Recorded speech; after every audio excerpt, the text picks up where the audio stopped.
नहीं ढूंढते, मगर अय्याम माज़िया में ऐसे भी लोग गुजरे हैं जो खूबसूरत बीवी नहीं, खूबसूरत माँ ढूंढा। इसलिए कि माँ औलाद के लिए पहला मतलब है। अगर यहाँ तालीम सही हो गई तो यकीनन उसकी पूरी जिंदगी ताबिंदा है, और अगर यही गफलत बढ़ती गई तो मेरे दोस्तों औलाद हाथ से चली जाती है। आज औलादें जो निकल रही है, औलादें जो बिगड़ रही है, उनके बिगाड़ में माँ बाप का किरदार है। माँ बाप धंधे में बिजी रहा, कारोबार में बिजी रहा, शाम को जब आया, आने के बाद खाना खा लिया, या तो बिस्तर पकड़ लिया या तो अपने दोस्त अहबाब के साथ गप में लग गया। माँ या तो घर के काम में व्यस्त रही, या फिर माँ को फुर्सत मिली तो सहेलियों से, पड़ोसियों से बातचीत करती रही और ड्रामा देखती रही, औलाद को कुछ सिखाई रही। जब खाली टाइम मिलता था, पहले की माएं अपनी औलाद को तारीख़ इस्लाम के सफ़ार सुनाया करती थी। पहले की माएं बुजुर्गाने दीन के वाक़यात सुनाया करती थी, जिसकी तासीर, जिसका असर औलाद की जिंदगी में होता था। मगर आज चूंकि ये ड्रामे दिखाए जाते हैं, ये सीनों से दिखाए जाते हैं, इसलिए इनकी तासीर और इनका असर उनकी जिंदगी में होता है। किताबों में आया है कि जब से बच्चा माँ के पेट में आता है और जब तक वो बच्चा यीशु नहीं हो जाता, कुर्बो जवान में उस हमला औरत के नजदीक में जैसी हरकतें होती हैं, उन हरकतों का असर भी पेट में पड़ने वाले बच्चे पर पड़ता है। लेकिन आज अगर हमारी माँ बाने उम्मीद से होती हैं तो मोबाइल देखकर जिंदगी गुजारती है, नमाज नहीं पढ़ती, तिलावत कुरान नहीं करती, दुरूद पाक का जिक्र नहीं करती, तो जो ड्रामे देखते हैं उन्हीं ड्रामे के असरात पेट में पड़ने वाले बच्चों पर होता है। और आज मेरे दोस्तों,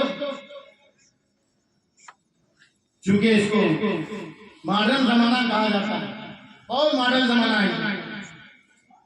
पहले जमाने में औरतें मां बनना फख्र समझती थी, और आज कुछ ऐसे हैं जो मां तो बन जाती है मगर औलाद को अपने जिस्म का दूध पिलाना गवारा नहीं। जबकि फरमाया गया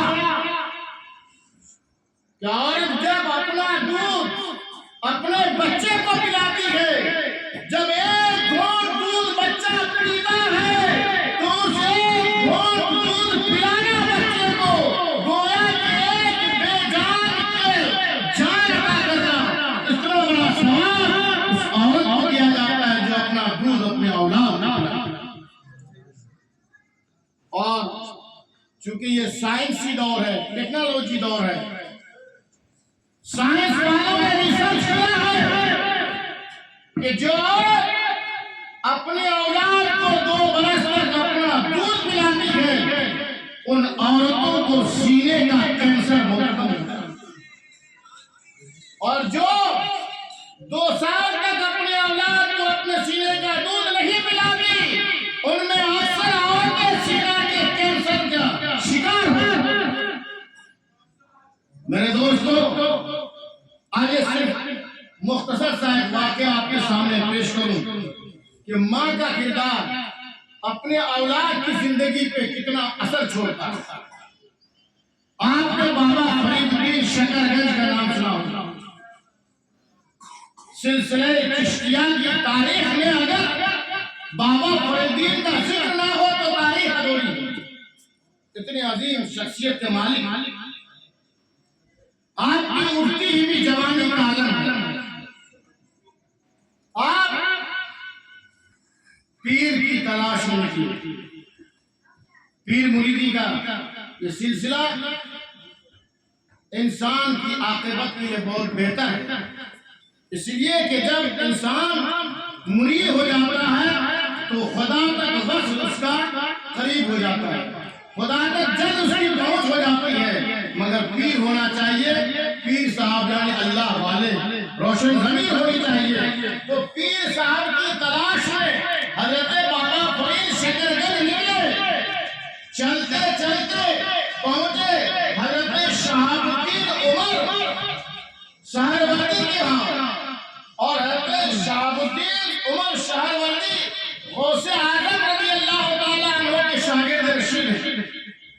जब वहां पहुंचे इत्तेफाक है कि हजरत शहाबुद्दीन के यहाँ दस्तरखान बिछा हुआ, उलमा फुज़ला की दावत की थी, लोग दस्तरखान पर बैठे हुए थे और ये नौबारिक शख्स जब वहां पहुंचा तो लोगों ने इशारा किया, चूंकि खाने का वक्त है, दस्तरखान बिछा हुआ है, लिहाजा आप भी आइए और बैठ जाइए। हजरत बाबा फरीद बैठ गए और जितने हाज़रीन वहां थे सब में सबसे छोटी उम्र के हजरत बाबा फरीद, कोई पहचानते नहीं है, अजनबी है और सूफिया किराम का तरीका रहा है दस्तरखान बिछाने के बाद वो लोग जितने लोगों को खाना खिलाए उनका हाथ धुलाते। तो हजरत शहाबुद्दीन की एक बांदी थी, एक खिदमत गुजार जो खिदमत किया करती थी, वो बांदी आई, देखी कि ये सबसे छोटा है, उसका हाथ धोने के लिए, जब हाथ धोने के लिए पानी डाली तो पानी डाले जा रही, हाथ धोए जा रहे और बाबा फरीद उस बांदी की पेशानी को बार बार देख रहे हैं। पानी में पानी डाला जा रहा है, एक लोटा डाला गया, दो लोटा डाला गया, तीन लोटा डाला गया, चार लोटा डाला गया, हाथ धुल रहे हैं, बार बार उस बांदी की पेशानी को देख रहे हैं। अब जितने लोग दस्तरखान में बैठे थे, बड़े बड़े उलमा थे, बड़े बड़े फुज़ला थे, अब सबकी निगाहें उठ रही है, ये इंसान कैसा है, इसे इतना भी मालूम नहीं हाथ धोने में कितना पानी खर्च किया जाता है, जब इतना मालूम नहीं तो जनाब हजरत शहाबुद्दीन गंभीर बनने के लिए लोग इस तरह की बददुआएं करने लगे।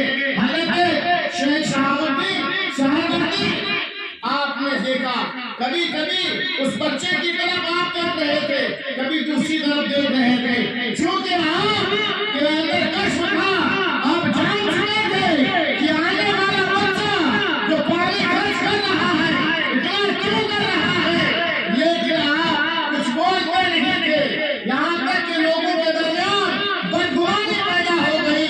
तो कुरान का हुक्म है, इन तरीकों कसीरा मिलर ज़न्ने फाइंदा ज़न्ना बाज़त ज़न्ने इस्मुन, किसी के बारे में बदगुमानी से बचो, इसलिए के बाद बदगुमानी गुनाहे कबीरा है। चुनांचे लोगों के दिल में वसवसा पैदा हुआ, ये इंसान आया, इतना पानी खर्च कर दिया, हाथ धो लिया। चुनांचे जब हाथ धो लिए, हाथ धोने के बाद खाने के लिए बैठे, सब लोग खा लिए, फिर जब